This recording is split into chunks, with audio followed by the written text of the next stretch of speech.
If you haven't subscribed to this channel, please subscribe now. These stories have almost been forgotten. Together, we can bring them to light. Thank you for subscribing.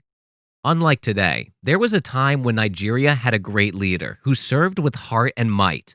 This is the story of King Jaja of Opobo. It's the year 1821. A son is born to a family in Igboland somewhere in southern eastern Nigeria. At age 12, this boy is stolen by his father's enemies, and he is sold to Chief Allison of Bani as a slave. Chief Allison changes his name from his birth name to Jobo Jabaga, but the name is shortened to Jaja. The new slave becomes too strong-headed for Chief Allison. As a result, Chief Allison gifts him to Chief Madu, the chief of the Anna Pepple House. Chief Madu has lots of slaves, and Jaja is pushed down to the lowest class in the slave chain. As a young man, he works as a paddler on his owner's trade canoes, traveling to and from the inland markets. Jaja soon becomes famous due to his exceptional skills in business. He wins the hearts of his fellow slaves and the local people around him. Chief Madu is so impressed with this new guy that he promotes him from being just a slave paddler to his manager. Jaja the businessman is very honest and friendly and has an eye for great deals, and he becomes even more famous. It's the year 1863. Disaster strikes the Anna Pepple House.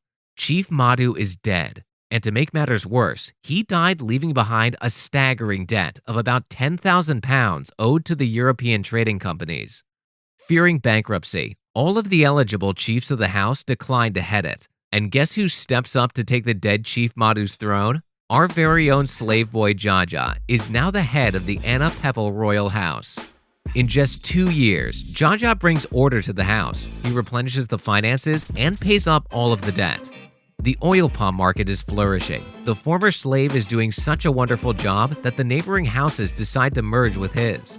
Jaja then leaves the house to create his own house, Opobo, and he is now recognized as King Jaja of Opobo.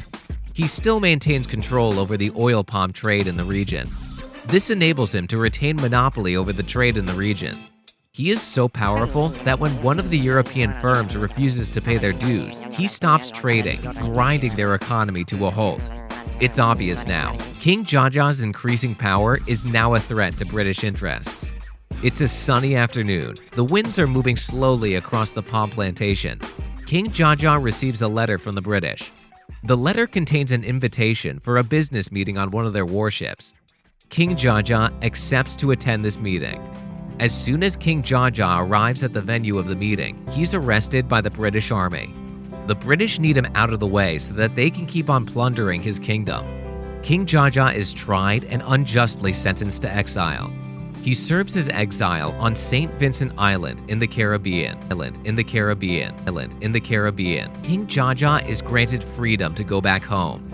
He gets aboard a ship headed to Africa, excited to see his people and kingdom again.